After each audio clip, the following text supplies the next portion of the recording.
Assalamualaikum friends. Today I will discuss how to fix system idle process high CPC use in Windows 10.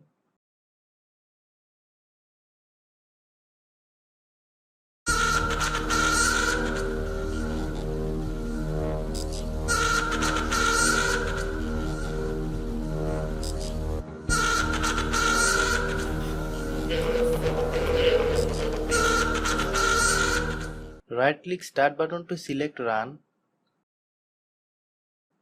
Type msconfig. Click OK. Select startup. Open task manager.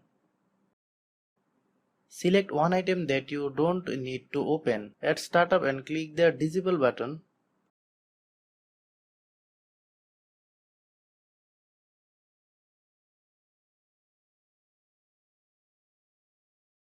Thanks for watching.